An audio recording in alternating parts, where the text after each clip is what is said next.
제가 말씀드릴 제목은 노년의 우울증입니다. 저하고는 작년에 왔던 각설이가 또 왔습니다. 각설이라는 게 이게 깊은 뜻이 있다고 그래요. 그 원효대사가 옛날에 각자가 그 우리나라 같은 한문에는 각자는 깨달을 각자, 그리고 이치, 그러니까 이치를 깨닫기 위해서 원효대사가 뭐 했다고 하는데 저는 그건 그렇고, 저는 그런 의미에서 온 건 아닙니다. 이 우울증이라는 제목은 제가 또 다른 큰 교회도 나가는데 그 교회에서 저한테 특강을 부탁하면서 그런 얘기 하더라고요. 노인의 그 우울증이 심각하니까 그걸 좀 제목을 가지고서 해달라고 해서 여기서도 같은 제목으로 제가 우울증을 하기로 했습니다. 그 우울증 하면요, 우리가 제가 그 한문을 좀 소개해 드리겠습니다. 우울자는 이렇게 씁니다. 이건 무슨 얘기인지 아시죠? 이건 보고, 이야, 이거 우울증이 굉장히 심각하구나. 여기 보시면은 맨 꼭대기가 나무 목자가 두 개가 있죠. 그게 스프링자는, 저 스프링이라는 게 나무로다가 숲이 되는데 가운데 있는 건 악자가 돼가지고 이거는 아주 큰 산, 험악한 산을 얘기하는 겁니다. 산, 악할 때 이자를 쓰죠. 그러니까 아주 험악한 산에 나무가 우거지고 그 밑에는 물숫자가 있지 않습니까? 물숫자. 그 물숫자가 있고 그 옆에 있는 거는 이렇게 구덩이가 있는데 그 사람이 거꾸로다가 내려뱉겠죠. 그러니까 그 구멍에, 그러니까 그 구멍에 사람이 들어갔는데 주위에는 큰 산이 있고 숲이 있고 거기는 또 물이 있으니까는 꼼짝 못하고 그냥 갇혀 있는 겁니다, 이게.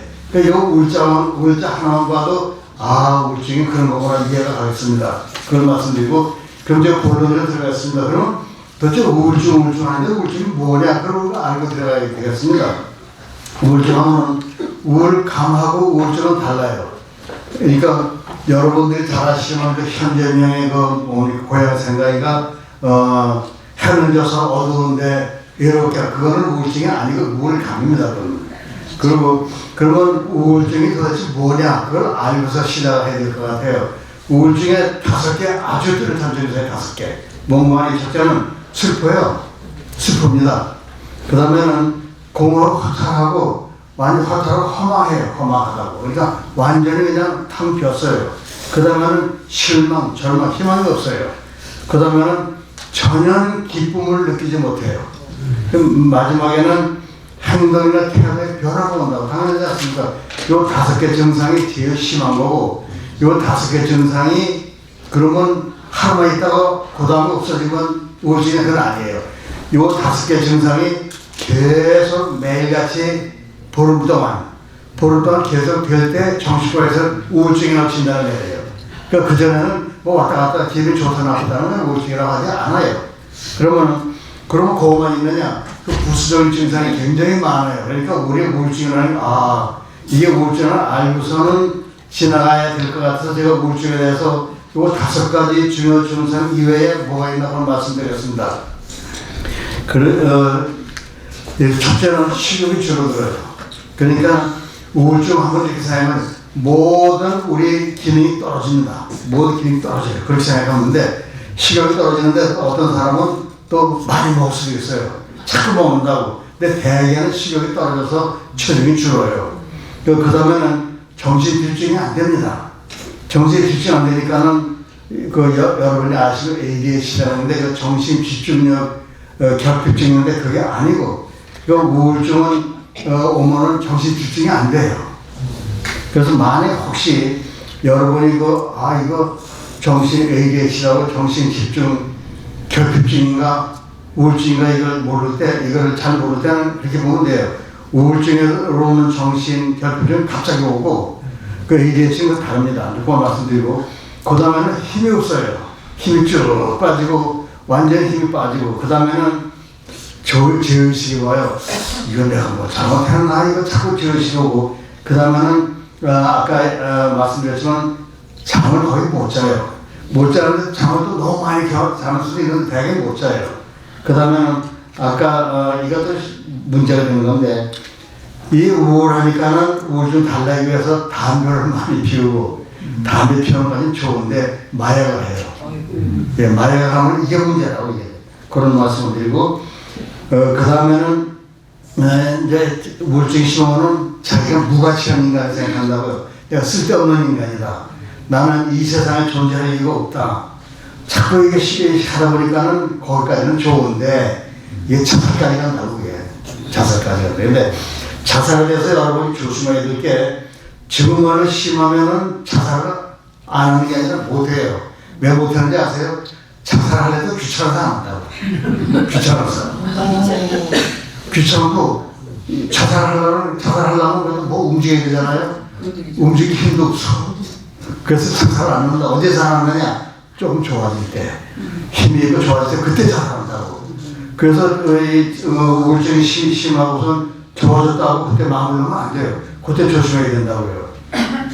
그때 오늘 이거 어디 신문 보니까는 어디 무슨 뭐 카이로 프랙티스 뭐 그거 하는 데서 누가 이전한 사람이 자살했다고 신문에 났더라고요. 그건 그렇고 그러고 이제 이 우울증이 말입니다. 이게 폭발을 하게 됩니다. 폭발하면 문제가 돼요.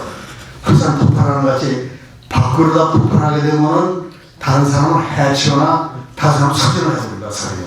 근데 한 10년 전인가 얼마 전에 그 비행기 조종사가 저기 슬슬 어디가 그냥 그 여객들 한 그냥 떨어져 버렸죠. 그 사람이 우울증 환자예요. 우울증 환자가 비행기 가지고 그냥 떨어져 버렸다고요. 그러니까는 이게 밖으로다가 폭발을 하면 사람을 죽이거나 해치는데 그럼 안으로 폭발을 어떻게 하느냐? 자살을 하죠. 그러니까 조심을 해야 돼요. 그러면 이쯤 되면 어느 정도 우리가 우울증이라는 걸 알게 되겠죠. 그런데 이 우울증 증상이 이건 일반적인 얘기고 노인들의 일반적 우울증 증상이 달라요. 노인들은 뭐가 다르냐면 그 노인들은 우울증이 있어도 그거를 부정을 해요. 내가 한번 그래서 그렇지 뭐 이거 부정을 하고 그 우울증 얘기하면 싫어하면 또 자존심이 있으니까. 또 하나 문제는 가족의 문제예요. 가족이 우울증에 자기 부모가 우울증이 있는데도 아이 그거 뭐 늙으면 다 그렇지 그냥 무시해버린다고요. 다 늙으면 그런 거야 그런 거야.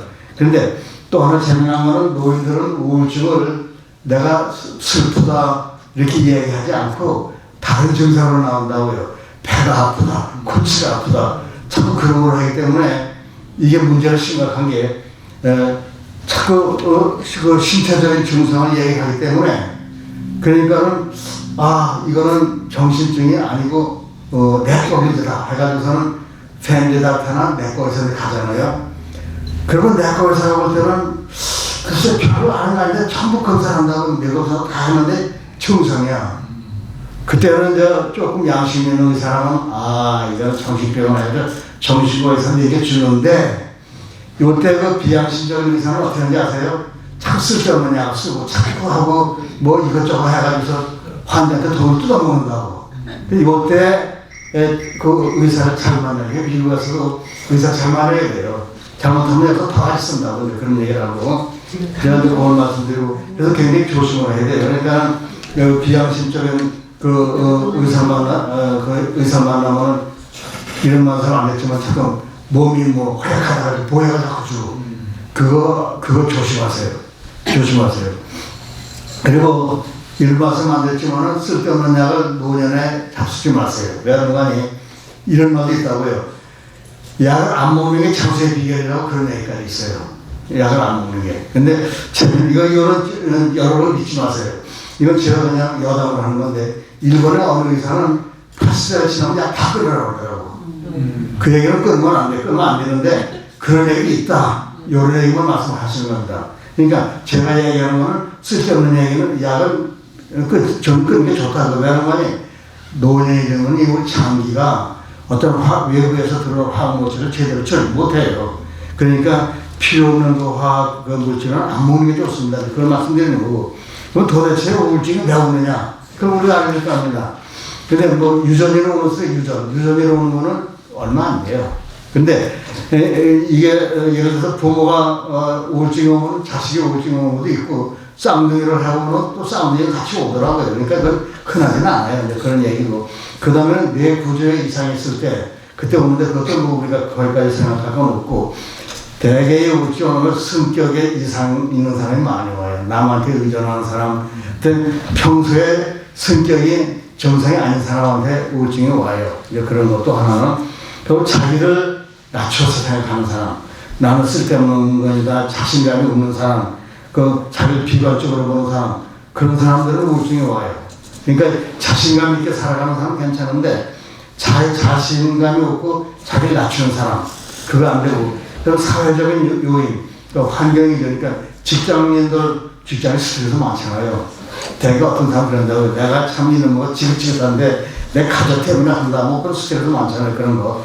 또 경제적으로 그렇고, 요새는 한국에 갑질이 많더라고, 갑질이 많은데, 여기서 재미있게 유튜브 보는데, 아직도 시어머니하고 뭐 며느리 관계가 심각하더라고, 한국에, 거부 관계.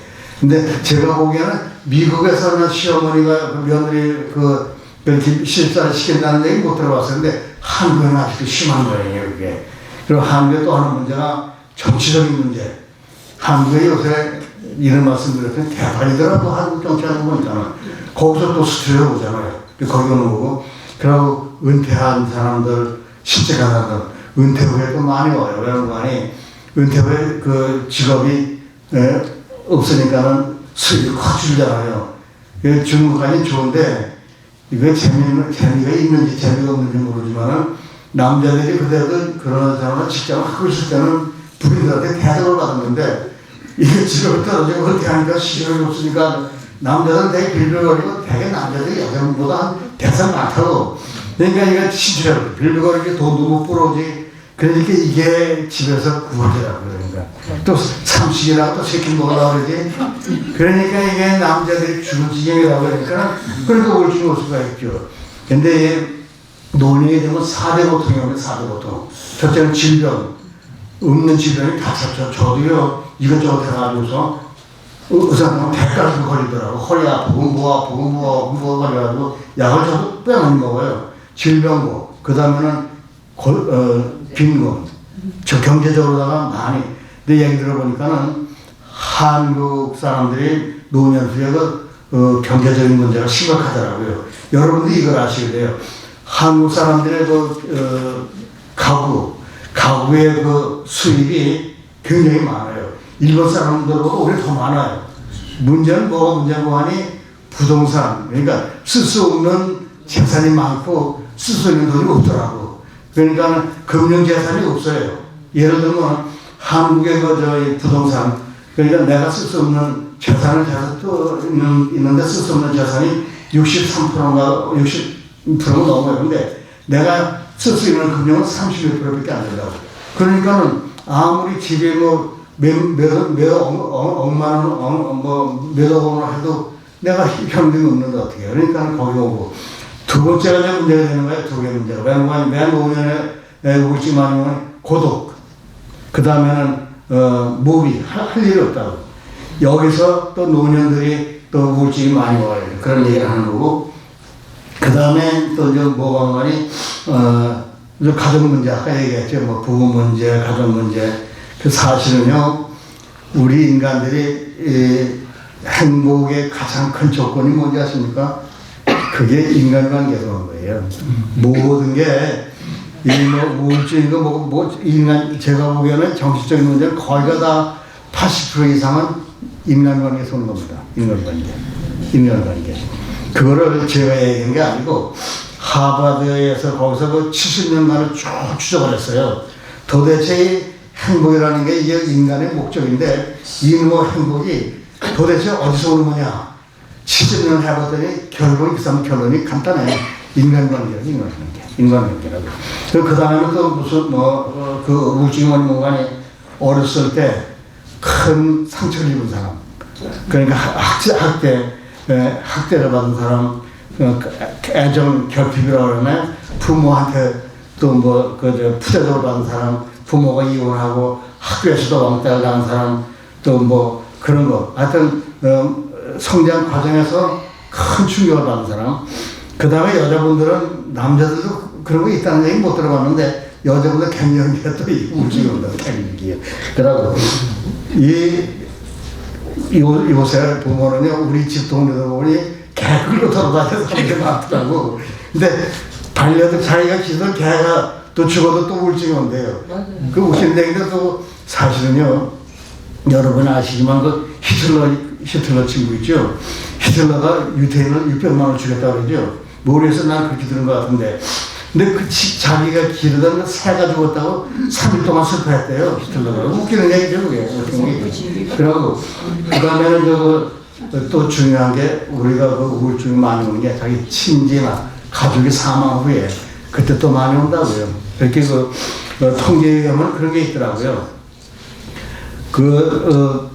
노년에 금술 좋은 부부가 같이 살다가 하나가 죽으면은 우울증이 많이 온대요. 그리고 대개는 2, 3년 후에 또 따라서 죽는다 그러더라고요. 그러니까 왜 그런 거 아니? 면역력이 떨어지고 그러니까 이제 문제가 되는 거죠. 근데 여기까지는 또 일반적인 얘기인데, 우리 이민 왔잖아요. 그러니까 이민 오니까는 우울증 원인이 하나도 없었다고 우리가. 그렇지 않습니까? 우리가 이민 생활에서 우리가, 적응을 하면 괜찮은데, 이민을 적응 못해가지고서 다시 돌아가는 사람 많죠. 여러분이 아시는 칼 부세라는 친구가 옛날 다 그 시알 갈 겁니다. 뭐 행복이 어디 있다고 해서 남 따라갔더니 눈물만 먹고 돌아왔다. 지금 한국으로 영이민 가는 사람이 많아요. 그거 아닙니까? 근데 이민해 보니까는 3가지 종류가 있더라고요. 여기서 적응 못해서 돌아가는 사람, 여기 와서 야 이거 잘못다고 행복한 사람인데, 대부분의 사람들이 아직도 이민 와서 행복을 찾는 아둥바둥하는 사람이 많더라고. 그러니까 이게 우리 이민 생활의 하나의 고통이 아닌가. 제가 한국에 가봤더니요, 한국도 노인들 대책을 뭐 신문에 보면은 뭐 노인들 어쩌고 그러는데 좋더라고요. 서울에 사는 사람들은요, 인천이나 뭐 저 수원인가 뭐 어디까지도 막 그냥 공짜로 왔다 갔다 한대요. 그 여름에는 뭐 저 더우면은 인천공항 강원도 공짜로 가서 쉬었다고 한대요. 그러니까 뭐 춘천까지 공짜로 가는데, 미국 사람은 일단 나이가 들어서 자동 운전을 못하면 꼼짝 못하잖아요. 꼼짝 못하면 방콕이 되는 방콕이 되잖아요. 그러니까는 이민 생활에 이게 문제가 많다고요. 그리고 한국은요, 또 이웃하고 많이 또 뭐 왔다 갔다 하잖아요. 근데 여기서는 그 미국 사람들하고 뭐 그런 거 없잖아요. 그런 게 없죠. 그러니까 오래 있다 보니까 향수병에 걸리잖아요. 저도 가끔 한국 생각이 나더라고요. 그 나이가 많아가지고. 그런 생각이 들으니까는 여기서는 외국 활동이 한국만 같이 못해요. 그래서 적응하기가 힘들고, 그런 얘기가 많은데, 그리고 우리가 미국에 보는 노인을 위한 프로그램이 많은데, 한국 사람들이 그걸 이용하기가 힘들더라고. 그래서 어차피 우리가 일반적인 우울증 원인에 이민을 왔기 때문에 우울증 원인이 하나도 부서다는 얘기를 한다고 제가 그런 겁니다. 그러면 그러면 우울증이 생기면은 다 그렇게 심하냐? 그게 아니에요. 우리가 이걸 알아야 돼. 우울증을 가만 내비둬도 대개 한 10명 중에 한 8명은 다 회복이 됩니다. 그냥 놔둬도 회복이 돼요. 회복이 됩니다. 어떻게 되는 거 아니에요? 그냥 경과를 얘기하면 우울증 치료 안 하면은 대개 평균으로다가 6개월 내지 3년이면 대개 회복이 돼요. 회복이 되는데 또 재발을 하죠. 또 재발하면은 또 거기서 또 반도 낫고, 또 재발 반 낫고. 그래가지고서는 거의 결국은 3년이 오래 지나면은 한 85%는 다 나아요. 그럼 왜 치료를 하느냐? 그 문제가 되잖아요. 저절로 왜 치료를 하느냐? 치료를 하면은 우울증 기간을 단축시킨다고. 예를 들면 치료하려면 6개월 전에 치료하면 3개월만 나요. 근데 옛날에는 심해 우울증 약이 없었어요. 그때는 제가 미국에 67년도에 왔는데, 68년도에 제가 이제 어느 병원에 거기 정신과 병원에 있는데 보니까는 약이 없으니까는 전기 요법 있잖아요. 그거를 딱 하면은 깨구리같이 쫙 바른다고. 야, 그때 그런 얘기가 없었는데 1980년대 이후에는 약이 좀 개 나왔어요. 그래서 저도 그 우울증 약을 많이 써봤는데 한 2, 3주 되면 신기하고 좋아지더라고요. 그러니까 첫째, 우울증 기간을 단축시킨다. 두 번째는 증상을 악화시켜요. 심한 증상을 악화시킨다고요. 그 다음에는 우울증이 나기 전에 기능으로 회복을 시켜준다고. 그게 중요하고, 또 하나는 그 우울증이라는 게 자기의 삶의 태도를 바꿔줘요. 그게 중요한 거고, 그리고 재발을 또 방지해. 재발을 방지한다. 아까도 얘기했죠.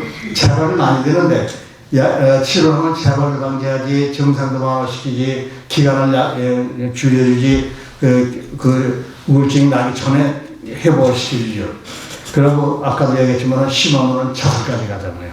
그걸 예방시켜주는 거죠. 그러니까는 치료를 안 해도 80% 정도는 그런데 그럼 치료하면 다 낫느냐? 그렇지도 않아요. 치료 다 해도 10명 중에 하나 정도는 계속 또 우울증이 와요.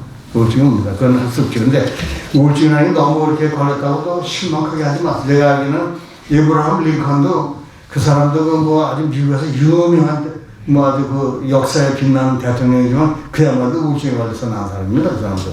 그 해밍웨이가 그 사람은 무지무지하게 아주 좋은 소설도 쓰고 어쩌고저쩌고 해갔는데 그 사람도 자살했잖아요. 그러니까 그런 얘기 하고 그러면 발병률 이게 20세기는 불안의 세대고 21세기는 우울의 세대라고 그러더라고요.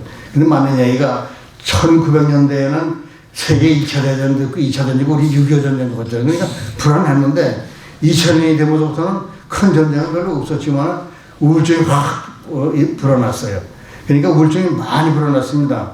근데 우리가 알아야 될 거는 한국에는 60세 이상의 우울증 환자가 10명 중에 하나인데 이민사회에는 10명 중에 3명이 납니다. 이민사회에 우울증 환자가 3배가 많아요. 그러니까 우리가 그 이민을 오긴 왔지만은 우리가 제대로 적응을 하지 못하면은 이렇게 우울증이 심하다는 그런 얘기를 하는 거죠. 아까 이야기했지만은 우울증의 그 중요한 거는 잘못된 우리가 치료하는 이유가 잘못된 행동을 바꿔준다. 그게 굉장히 중요해요. 그리고 부정적인 사고를 긍정적으로 바꿔준다. 그게 굉장히 중요하죠. 그리고 그 우울증 치료에는 아까도 얘기했지만 두 가지 방법이 있어요. 두 가지 방법. 첫째는 약물요법인데 아까도 얘기했죠. 약물요법에 1980년대 이후로다가 좋은 약이 나와가지고서는 약을 쓰면은 한 대개 보면은 2주부터 효력이 나타납니다. 그리고 2, 3주 주면 나타나고, 그리고 낫더라도 다 낫다고 한 다음에 6개월을 더 써야 돼요. 그래야지 재발을 막고. 그러면 약 써가지고서는 그러면 재발이 안 되는 재발이 또 돼요. 재발이 돼도 그때는 또 약을 써가지고서는 치료가 되면은 1년 동안 더 써줘야 돼요. 1년 동안 더 써줘야 돼요. 그렇게 써줘야 돼요. 그러니까는 그건 이제 예방 차원에서 쓰는 거죠. 그러니까 그 약을 쓰면은 그렇게 이제 좋다는 그 얘기를 하는 거죠. 그러면은 그 약물 치료가 있느냐. 근데 일반 치료도 또 같이 병행을 해줘야 돼요. 그 일반 치료 뭐가니 인지 치료가 해가지고서는 그 대개 그 우울증 오면은 아이고 나는 쓸모없는 인간이다. 나는 참 부족한 인간이다. 경험이 많다. 미래가 없다. 자꾸 그런 얘기를 하는데 그거를 잘 바꿔줘야 돼요. 바꿔줘야 된다고요. 우리 인간이라는 게 항상 고통이 있는 것도 아니고 항상 행복이 있는 것도 아니에요. 사실 그러니까 우리가 불교에 쓰는 얘기인데 일체 유심조라는 게 있어요. 그건 모든 인생사는 내 마음 먹게 달렸어요. 사실 따지고 내 마음 먹게 달렸다. 마음 먹게 달렸어요. 그래서 불교에서 나오는 얘기 그게죠. 회심즉 극락이라. 같은 조건에서 마음 탁 바꾸면은 지옥이 극락으로 변할 수 있다고요. 그게 제일 중요하죠. 저는 정신과라면서 생각한 게 자기 마음이 제일 중요하거든요. 우울증이고 다 그렇게 와요. 예를 들면은 태평양에 가다가 배가 파손이 됐어요. 파손이 되는데 한 사람이 배 조각을 가지고서는 배에 떠 있었어요. 그때 그 사람 생각이 뭔지 아세요? 내가 만약에 살아서 내가 먹을 빵하고 물만 있으면은 난 다 필요 없이 행복하다 그랬어요. 다 행복하다고 그랬다고요. 근데 사실은 그거 맞는 얘기라고요. 따지고 보면은 의식주 그것만 해결하면은 그만 먹게 다닌 겁니다. 제가 이제 그런 데에서 말씀을 드리는데, 영어로도 하는 게 좋아요. 영어로 보면은 we need, we want, we wish 세 가지가 있어요. we need라는 건 꼭 필요한 거예요.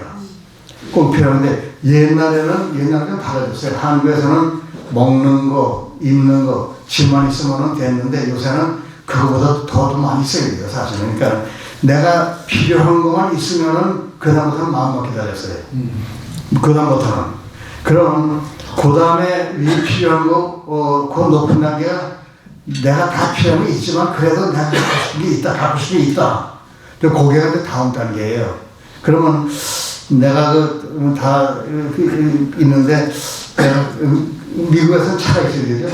그래서 차도 있고 그러는데, 그래서 내가 가끔 여름에는 그래도 내가 갖고 갈 만한 별장이 하나씩 좋겠다. 그런 게 있고.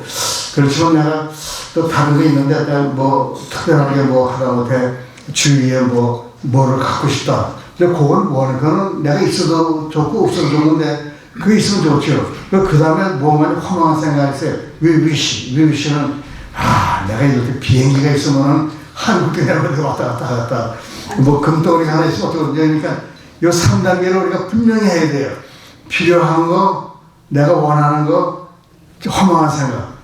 요것만 제대로다가 우리가 해결해도 우리가 뭐 우울증이고 뭐 하면 필요 없어요. 이제 제가 그런 말씀을 드리는 겁니다.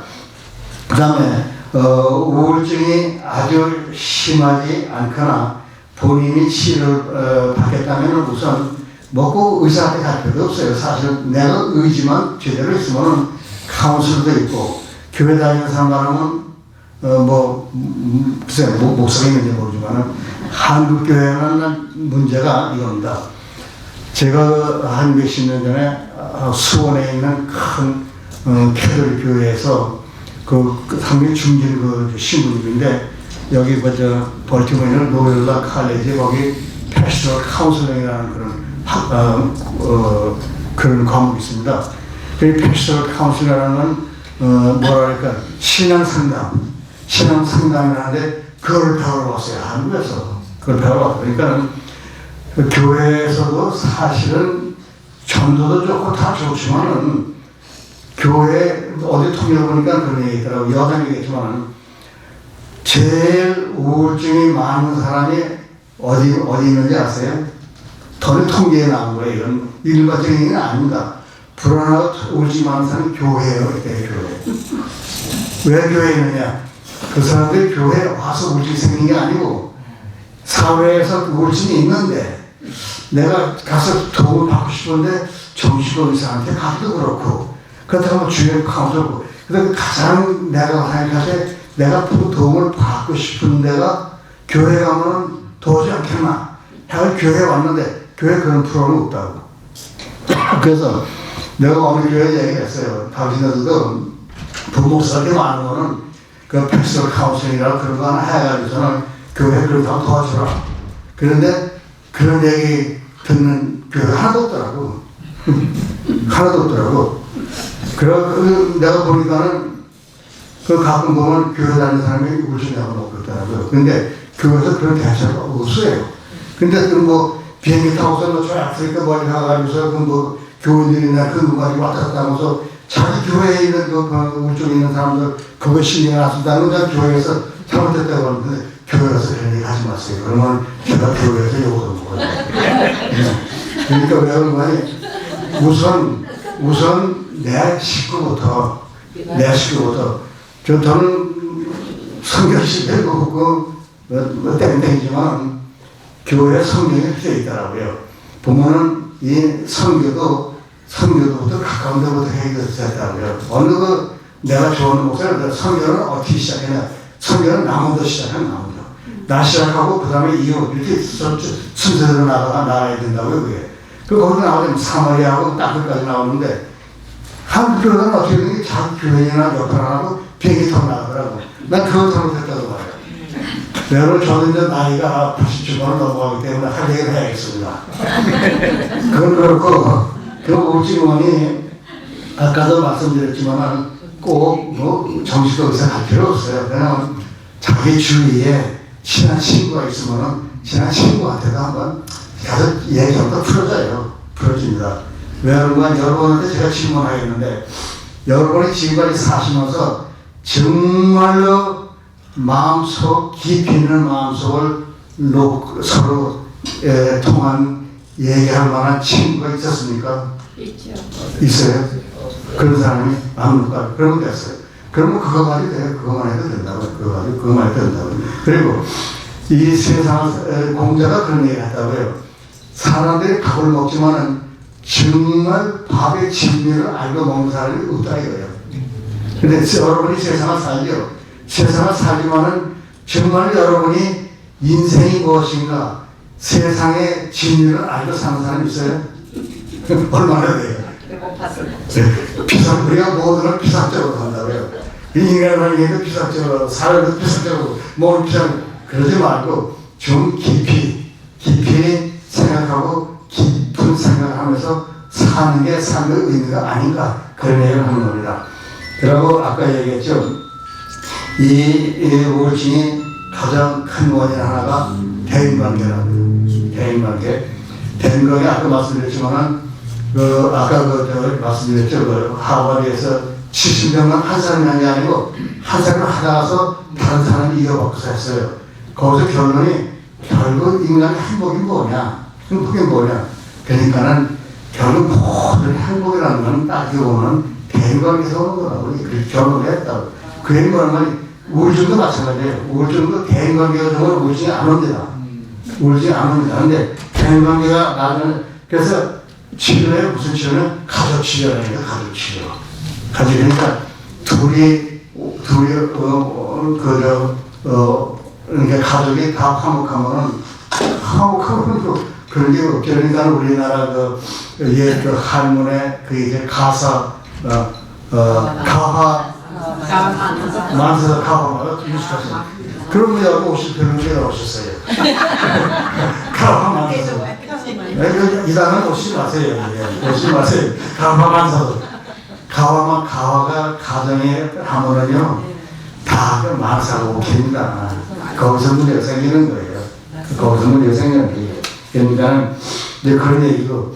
그러니까 제가 그 정신과 테마에 그러더라고요. 소아정신과는 있죠. 소아정신과 그 사람은 그러더라고요. 소아과 정신과는 그 사람은 애들 안 본대. 애들 집어치우고 부모 데리고 온다고요. 부모 안 본다고요. 부모가 잘못해서 애가 잘못한 거지. 그게 애들이 뭐가 잘못이냐. 조그만 애들은 어떻게 알아. 조그만 애들이 잘못한 걸 그걸 어떻게 하실 거예요. 그거. 그럼 그 사람들은 못하니까 그 부모를 가르친다고 그러더라고요. 그래서 그 부모, 특히 어머니 관계가 굉장히 중요하더라고요. 그런 얘기 하더라고요. 어머니의 그 교육이 선생 100명보다 낫대요. 그런 얘기 하다가 100명보다 낫대요. 제가 좋은 얘기 한번 들어볼까요? 에브라함 링컨하고 에디슨 두 놈들이죠. 에디슨이라는 게 발명왕이라고 그 사람이 특허받은 게 100개 넘은 거예요. 이게 저기 다 이게 에디슨이 한 거라고요. 근데 에디슨이라는 이 녀석이 처음에 아주 대박한 놈이거든. 맨날 뭘 묻는다. 그러니까 초등학교 2학년을 보냈는데 그 선생한테 아주 질문을 하니까 선생이 질러버렸다고. 그래서 저는 바보라고 해가지고서는 난 모바를 손들었어. 그래서 바보라고 아주 도장을 치워버렸다고. 그러니까 어머니가 찾아가서 선생한테 얘는 바보가 아니고 얘는 똑똑합니다. 그랬더니 너 바보이기 때문에 퇴학을 시켜버렸다고. 어머니가 집에서 가르쳤어. 집에서 가르쳐가지고서는 결국 발명하게 됐잖아요. 그게 어머니라고요. 그 에브라함 링컨은 어떻게 해? 그러니까는 에디슨은 초등학교를 3개월밖에 못 다녔어요. 3개월밖에 못 다녔다고. 그럼 에브라함 링컨은 초등학교 1년밖에 못 다녔다고. 근데 그 아버지는 일찍 죽고 어머니가 굉장히 신앙이 깊어요. 그 신앙으로다가 에브라함을 해가지고서는 에브라함이라는 사람은 30살까지 그 제대로 한 것도 없어요. 가서 남의 일이나 해가지고 착방해서 일도 하고 가서 이것저것 해가지고 장례해가지고 우체국 가서 일도 하고 장례만 하다가 30을 하다가서는 결국은 대통령이 됐잖아요. 그 어머니의 힘이라고요.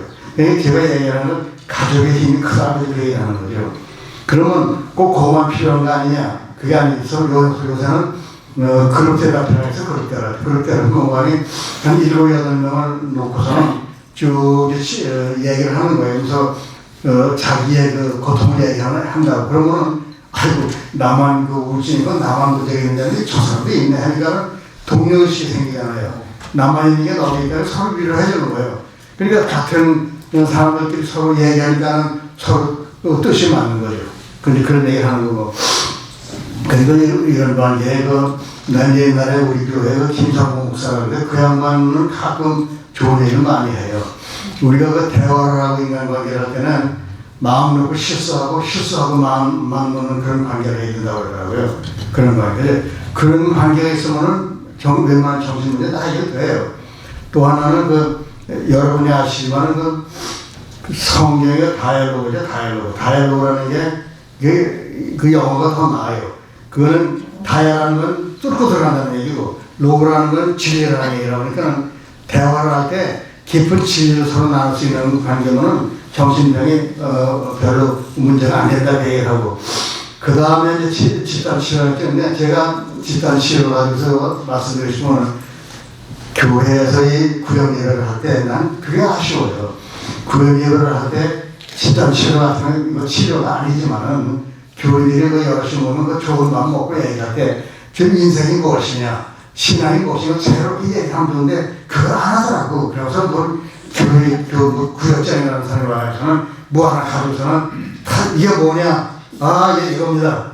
그거 도움 안 됩니다. 그거. 차라리 여기 그럴 때 집단 치료같이 그런 게 얼마나 멋있어요. 그렇지 않습니까? 예수 얘기다 하고 그런 얘기도 하고 제가 이제 하나 좋은 얘기죠. 제가 절대 이거는 맞는다는 얘기는 아닌데 다른 방법으로다가 생각했을 때 되겠습니다. 여러분 내가 예를 들면 성경에 그게 나오죠. 예수가 양의 99마리에 100마리 양을 몰고 가는데 그런데 99마리를 한 마리가 뛰쳐나갔잖아요. 그러니까 이 사람이 그 양을 쫓아서 나갔잖아요. 그러니까 불쌍하다고 그랬는데 내가 보기에는 100마리 양 중에서 한 마리 이건 맞는 얘기가 아니에요. 그러니까 제가 얘기하는 다른 방법으로도 생각을 해보자 그거지. 그런 거니 난 그 100마리 가져가서 쫓아나가는 건 똑똑한 놈이라고 해요. 똑똑한 놈이 나가지. 그 뭐하는 100마리 쫓아다니니까 나도 좀 다른 사람 보고 똑똑하니까는 예수가 볼 때는 그 99마리의 바보 같은 거보다 똑똑한 사람 하나를 보고 쫓아가는 거예요. 그렇게 생각할 수 있잖아요. 그게 맞는다는 얘기는 아닌데 맞는다는 얘기는 아닌데 그렇게도 한번 생각해보자 그거지. 절대로 그거 어디 가서 얘기하지 마세요. 큰일 납니다.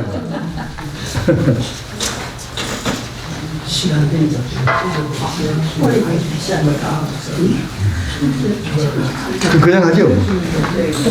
이게 참 잘못됐나?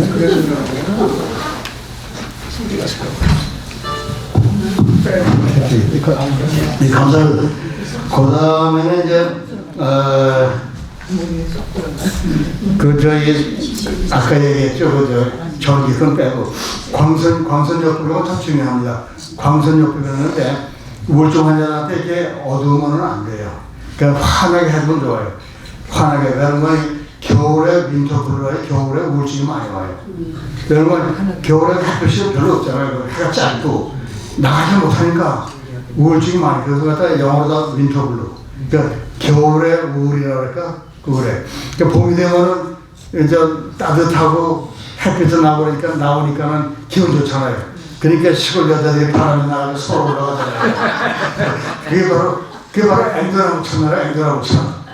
그래서 기분 좋잖아요. 같이 있다가서는 햇빛도 나고 따뜻하고 그러니까 기분 좋잖아요.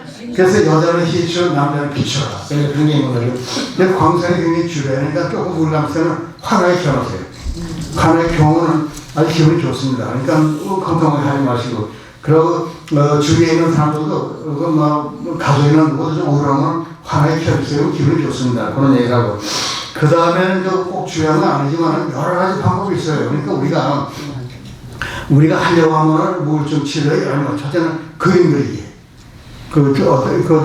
대개 노인센터에서 그리고 많이 좋은 겁니다. 그림 그리고. 그 다음에는 음악 치료. 음악 치료 좋습니다. 저는 우울감이 아니더라도 저는 가끔 보면 흘러간 노래, 저 흘러간 노래 굉장히 좋아합니다. 그 옛날에, 요새 노래는 못 듣겠어요. 요새 노래는 다른 데 젊은 사람들 그런 얘기 하지 마세요. 젊은 사람들 그러니까 난 그게 노래가 아니고 소음이에요, 소음. 소음 뺏겨지는 게. 제가 그런 얘기 하는 게 아니고 옛날에 이임자도 같은 얘기를 하더라고요. 이임자가 뭐라는 거니, 그 요새 노래는 소음이지 그게 노래가 아니라고 하더라고. 근데 나도 똑같은 생각이에요. 근데 젊은 애들은 좋아하거든. 그러니까 그 사람들은 나하고 세대가 차니까 다 쓰는 거예요. 근데 나 젊은 애들은 아무것도 옛날에 구수한 게 있지 않습니까? 이건 물건 없는 밥다쟁이 그런 거. 그거 얼마나 좋아요. 그런 거. 저는 그런 거 많이 듣습니다. 그래서 그거 많이 들은 말이에요. 그러고, 그 다음에는 웃음치료.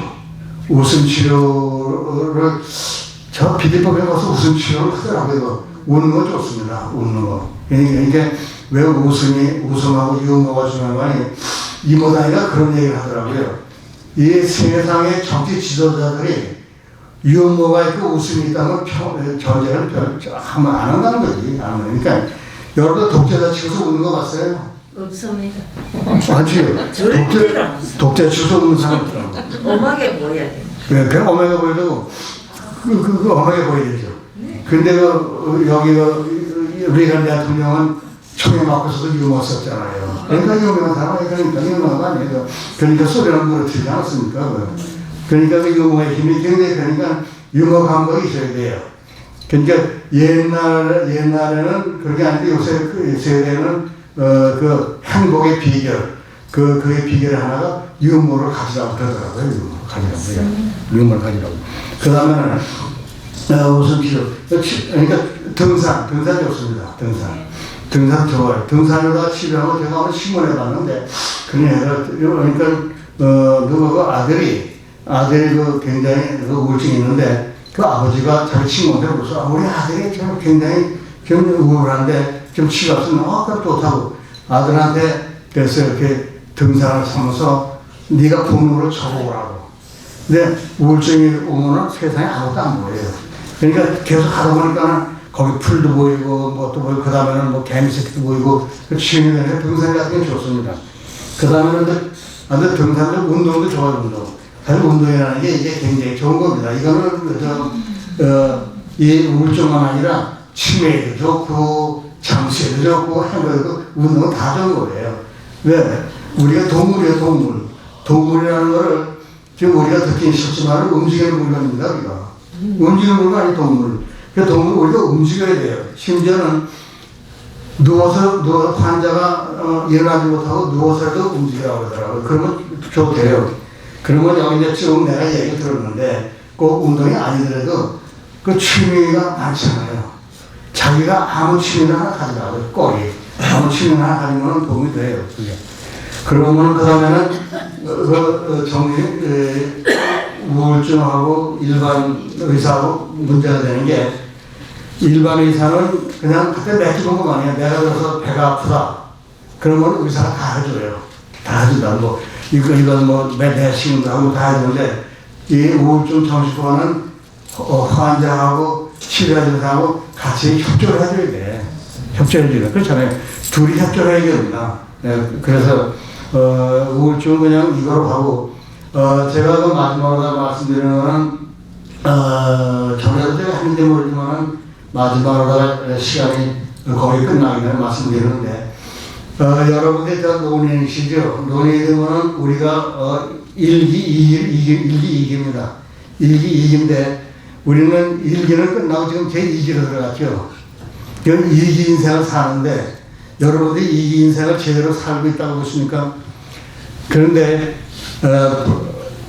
캐나다하고 오스트라리아는 제2기 인생의 대학을 만들었다고요.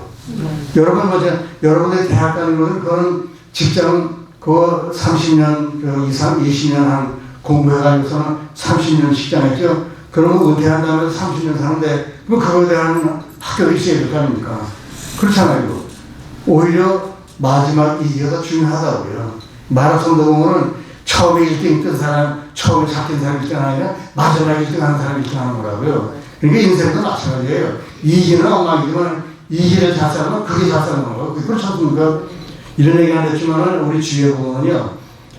그런 얘기 하면 안 뭐, 하여튼 우리나라 보면 인류대학 있잖아요. 내 이러면 안 되는데, 인류대학 나온 사람들이 여기 벌키고 보니까는, 야 삐까삐까 하더라고. 보니까는 뭐 대학 같은 집에 뭐 여름이면 뭐 휴가 간다 뭐 간다 삐걱하는데 나중에 들어서 보니까는 형편없더라고. 형편없다. 보니까 뭐 남의 집 구경집에 가서 밥이나 얻어먹고 뭐 불편하더라고. 그러고서는 뭐 나중에는 뭐 방에 코빼기를 방콕을 하더라고. 그거 안 된다고.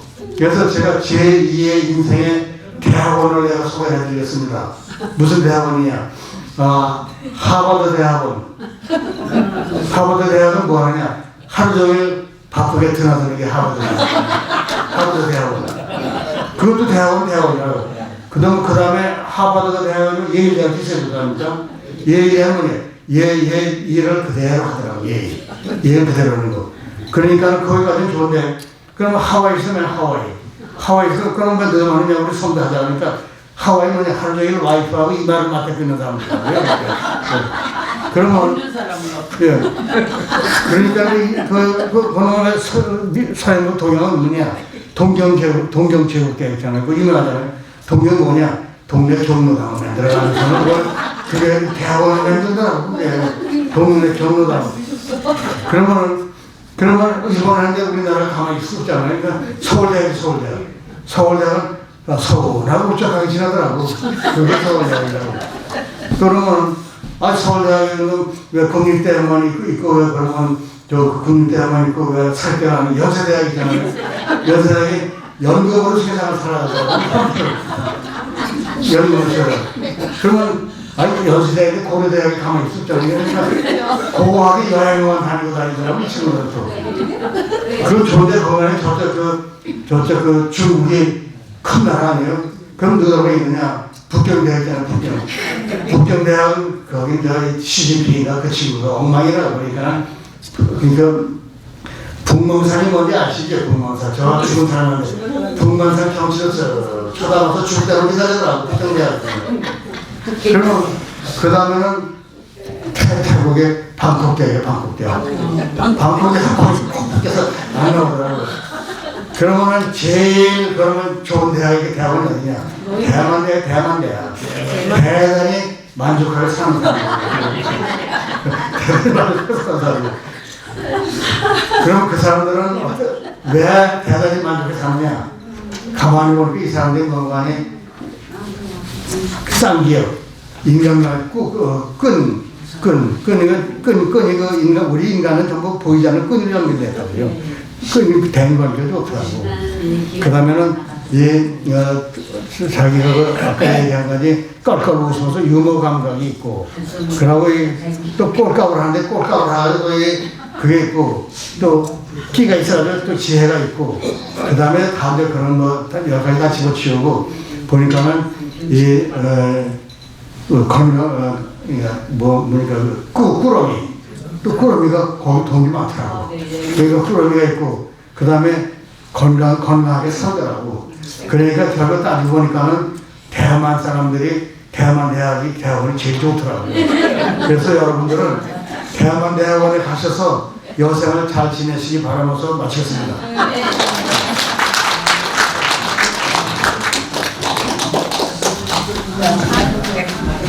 Thank you.